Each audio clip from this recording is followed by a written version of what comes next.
Welcome back, everyone. I'm Cas and as usual, I'm joined by my partner in crime, Bennett Tomlin. How are you? I'm doing well, Cas. How are you? I'm doing good. Today, we are joined by a special guest, and I'm really happy to bring her on here. We have Frances Coppola, who is the author of The Case for People's Quantitative Easing and a finance and economics writer. She has a lot of perspectives on the cryptocurrency space, and I think a lot of people misinterpret her statements in general. So I'm looking forward to having this discussion, and I hope that a lot of people are interested in what she has to say. So I wanted to start this off briefly touching on inflation versus deflation and how both can be either good or bad. And I think there's a lot of confusion about that in the space in general. So maybe you can help everyone understand.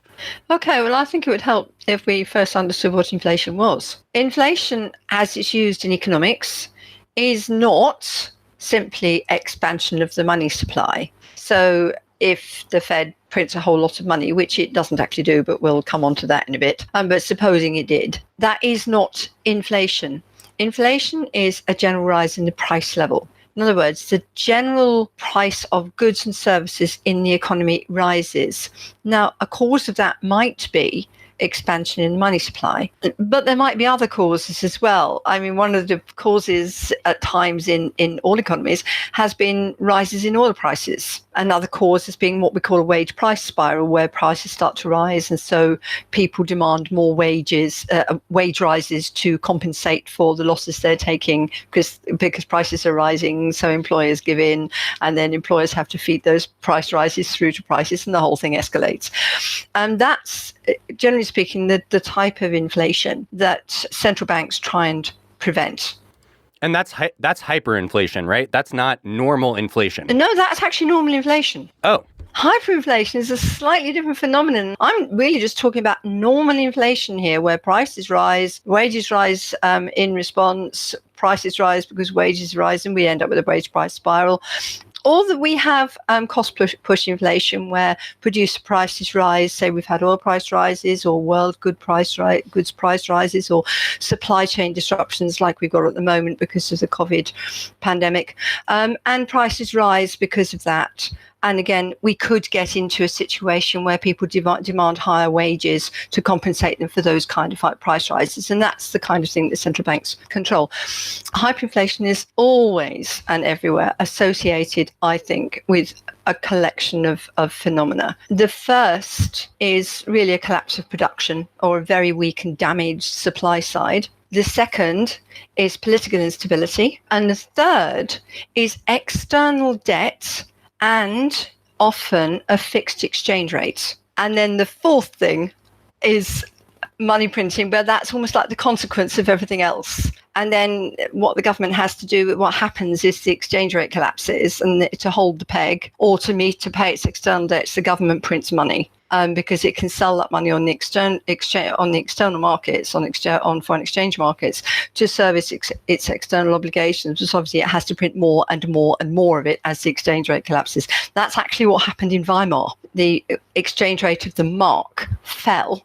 And as it did so, the government, the Reichsbank, had to print more and more and more money to enable the Weimar government to service its external debts and pay its reparations, because it had to pay them. It had foreign exchange debt. It had in dollars and pounds, francs, which it owed to the other powers in Europe, and it also had to pay reparations in gold. And that's how hyperinflation happens. So the external dimension of hyperinflation is hugely important.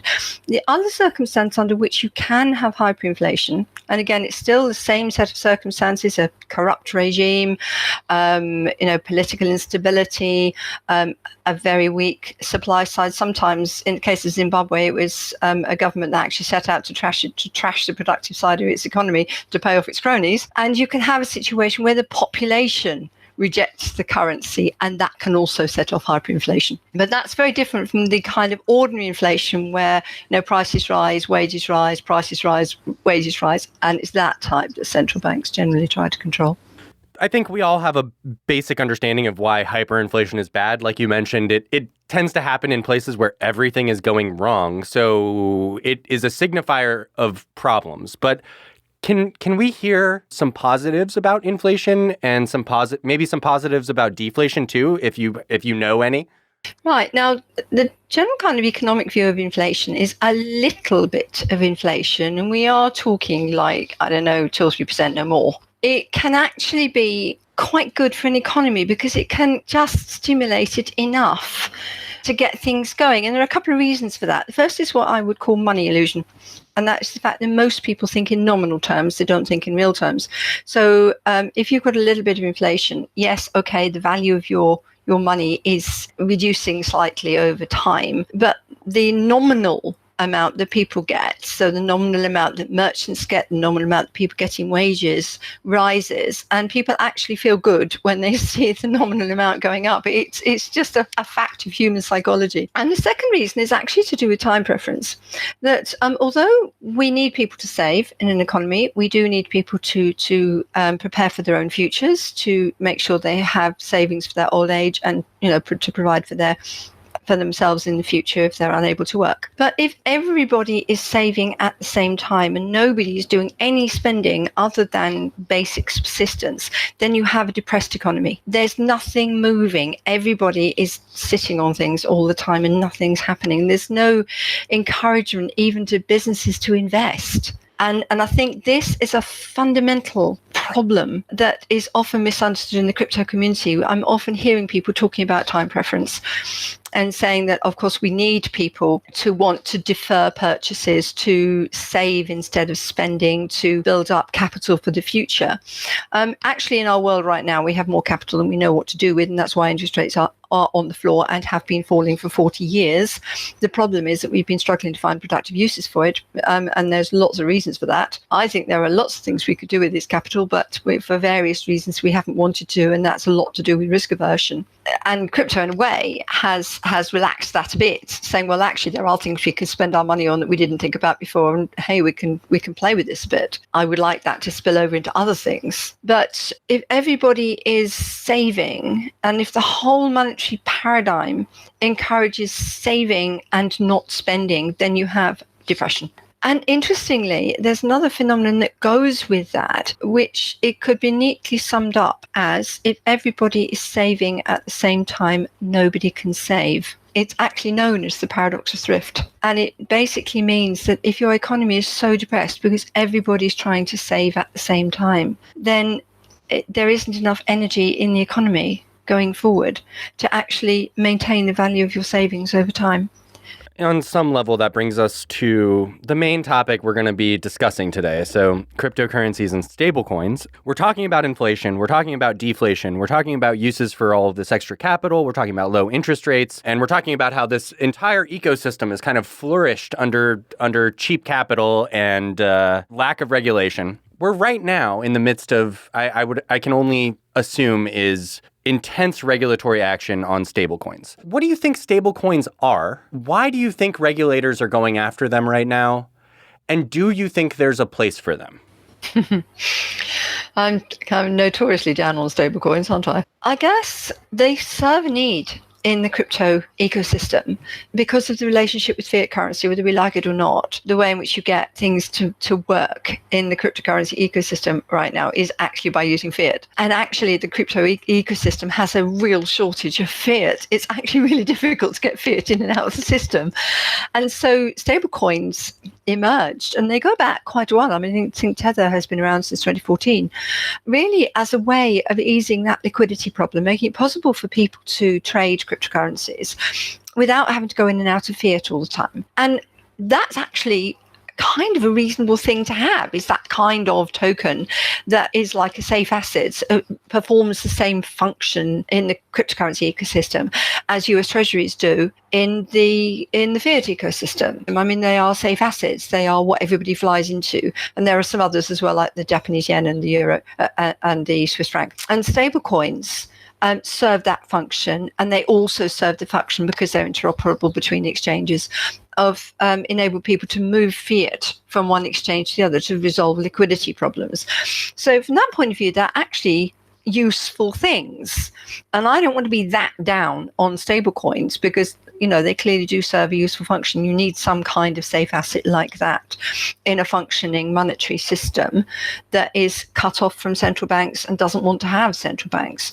The main problem you have is that your stablecoins increasingly start acting like central banks, which is a little bit of what's going on right now. There's also the collateral argument as well. I mean, the stablecoins are used as collateral in crypto lending markets and derivatives and what have you. And financial markets need safe assets as collateral. In the aftermath of the financial crisis, we actually saw what happened when financial markets became very short of collateral, was that all sorts of things seized up and didn't work properly, and central banks had to do things to try and ease collateral shortages. This bridges into the other part of the question, though, because what you just said is the financial system relies on safe assets. Are stablecoins safe assets? Well, this is the question. They should be. That's the nature of a stablecoin. It should be a safe asset. It should be something that people can rely on. And they are marketed that way as things that people can rely on as being always equivalent to dollars. So safe assets in that respect. If your dollar is safe, then so is your stablecoin. We can argue about whether dollars are safe. That's a separate discussion. But if we are assuming that in a way, for the crypto ecosystem, the dollar is the ultimate safe asset in much the same way as gold was the ultimate safe asset in the past, then the stablecoins are creating that link between a highly volatile financial market infrastructure and a stable asset, which isn't terribly liquid in that environment, which is the dollar, because it's difficult to get in and out. Then you create something that's equivalent to it. It's not, in that respect, it's a little bit like the Eurodollar before the financial crisis, which were these like dollar proxies that operated offshore. Are stablecoins actually safe? And this is the question. This is what all the fuss has been about recently, is are they really safe? Now, I want to separate them out into different groups because we have reserved stablecoins like USDC, Gemini Coin, Pax, and I include Tether in that, actually. I know that people have been saying maybe it's a bit different, and I don't think it is. They are reserved stablecoins. They originally claimed, all of them, including Tether, to be fully backed 100% by actual US dollars. And we now know that for two of them, that's not the case. One is Tether and the other is USDC, which has now released the composition of its reserves. And funnily enough, it's got corporate bonds in there and commercial paper and all the same sorts of stuff as Tether, which means that it's got credit risk. And it's got liquidity risk. And what that means is that instead of having actual US dollars backing the tokens that you use on the exchanges, it's got some US dollars. In the case of USDC at the moment, we don't know how many. With Tether, we do. But the rest of it is in things that may or may not be easily saleable in the event of people wanting their tokens to be redeemed, and may or may not be easily saleable at the price that is needed to redeem all the tokens. They might have to be redeemed at quite a hefty discount. Now, when that happens, then those who come for redemption first get the returns, and those who come late to the party get nothing. And so you can't say that your stablecoin is fully backed. Really, these stablecoins should be trading at a discount to the dollar now. They are actually, because they don't have 100% dollar backing. There's implied risk. There's credit risk, there's liquidity risk, there's market risk. And that risk should be priced in, and that should feed through into a discount. The problem with this for a stablecoin is, if you think about stablecoin, the whole point of a stablecoin is that it holds its par value to the dollar. If it doesn't hold its par value to the dollar, what on earth is the point? And in this respect, I think comparing this to money market funds is actually wrong. And I know that in 2008 and again in 2020, money market funds did break the buck. They weren't able to deliver par value. But in actual fact, since 2008, money market funds have had to say that the value is not guaranteed, that they're offering a net asset value of endeavoring to reach $1 per share, but it might not. And arguably, they should never have given the implied guarantee in the first place. But at least with a money market fund, you're putting your money into a fund, and the fund is going to invest it in cash-like instruments in order to deliver some kind of return. Now, it's possible, as with all in fund investments, that you can lose some money. And that is all a money market fund is a fund in which you put some money in the expectation that it's going to be invested for a return. And it's just possible that it might all go pear-shaped and you won't get all your money back. Now, but with a stable coin, you're not putting money into a fund. You're buying You're buying tokens in the expectation you'll then be able to trade those tokens. Right. And one of the interesting things I want to touch on here, just because I think some people might not pick up on this, I think what you're talking about is that when I put my money, my US dollars into a money market fund, let's say on Fidelity, I'm going for that not only because, it's liquid and I can, trade with it or whatever, but also because I'm getting a higher yield than if it was just sitting there. You get no yield with a stablecoin. There is no yield. You're not getting any extra interest on that stablecoin unless you're giving it to a lending platform. Exactly. So you actually buying stablecoin, whereas with a money market fund, if you put your money into that fund, you are in a way giving it to the fund for it to invest on your behalf. With the stablecoin, you're not doing that. You're just buying some tokens. You're not going to get any yield on those tokens unless you then invest the tokens. You stake them somewhere for a APY of something incredible or whatever. So the onus is all on you. If all you do is you buy your stablecoin and you hold it, you don't get anything, because the whole point is the stablecoin is worth exactly the same like 2 months from now as it was when you bought it. And that's kind of not the point. They don't bear interest. So it's not like a money market fund. And I think comparing it to a money market fund is wrong. I also think for the same reason that comparing it to banks is wrong, because yes, okay, banks aren't giving anything in the way of interest on demand deposits at the moment. They're giving a little bit of interest on notice deposits, but you're still placing your money with the bank in the expectations it'll do something productive with it to earn a yield. That's not what you're doing when you buy a token. And there's another way in which reserved stablecoins, we're not talking about algorithmic ones yet, I'll come onto those in a minute, in which reserved stablecoins are different from both banks and money market funds. And that is that when you buy tokens, when you buy USDT or USDC, you're not buying it directly from the issuer. You're buying it from an exchange. Right? The money you pay goes to the exchange, right? Now, the exchange gets its tokens from the issuer, and we assume it pays the issuer for them, but we don't know how it pays the issuer. It might be issuing commercial paper for all we know. We have no idea what the relationship is between the exchange and the stablecoin issuer, and therefore we don't actually know what relationship there is between the stablecoin issuer and the customer. In some cases, we have a user agreement, and people really need to look at the user agreement because that governs how much right, for example, you have to redemption. If you look at Tether's user agreement, you would discover that actually if you are an ordinary punter holding USDT, you have no guaranteed right of redemption in dollars. And that might surprise a lot of people. Of course I can redeem. Well, no, if your exchange suspends trading in USDT and you go to Tether saying, give me my dollars, Tether can turn around and say no. Now, banks don't actually have that right.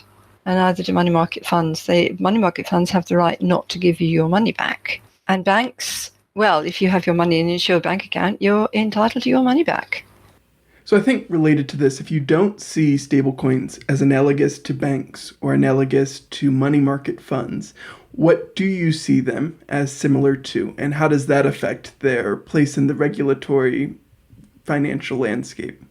Right now, and this is going to sound very pejorative, and I don't mean it that way, but I think we have to look at what these things are. Right now, stablecoins are like casino chips. What you're doing is you are buying the means by which you can play on the crypto casinos. Now, the thing about casino chips is that you buy your chips from the casino, and when you've had your game and you've maybe won some money if you're lucky, when you leave, you cash them out, don't you? And you expect that your house will give you your money because your casino chips are still worth what you bought them for. You might have earned some more, or you might have lost some, but the actual value of one chip is exactly what it was when you bought it. Now, that's the promise that stablecoin issuers make, that the value of one token will be exactly what it was when you bought it. You may win some, you may lose some while you play on the crypto casinos, but the actual value of the stablecoin will be the same. And because we now know that the two major ones are not hanging on to the dollars they need to enable you to cash out, and furthermore, in at least one case, are putting in restrictions to make it very difficult for you to get your dollars back, they're not actually even acting quite as well as casinos do, which is a bit worrying. I would expect them at least to act to that standard. I mean, with casinos, we know the house never loses, so the chances are you probably lose some money. But, you do expect them to actually have enough money to be able to allow you to cash out. I think this is perfect segue to, is this why regulators are finally making some moves now?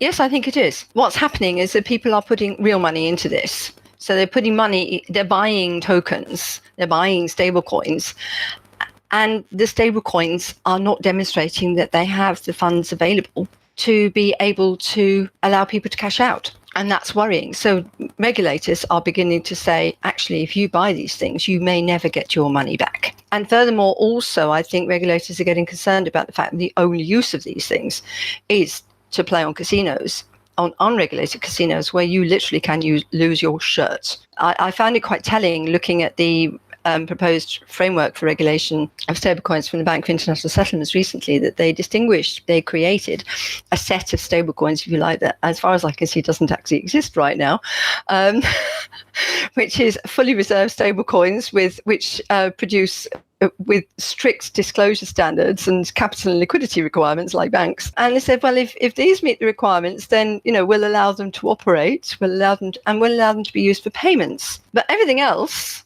which means just about every existing stablecoin, as far as I can tell, is incredibly risky and, among other things, is not suitable to be used as collateral. The headline reports on this wax lyrical about the 1,250% risk weighting on cryptocurrencies and stablecoins, which translated into you need 100% for banks, you need 100% capital to hold these things. But what got lost in that was the BIS's recommendation that no existing cryptocurrencies or stablecoins were suitable for use as collateral, and recommended 100% haircut on all of them.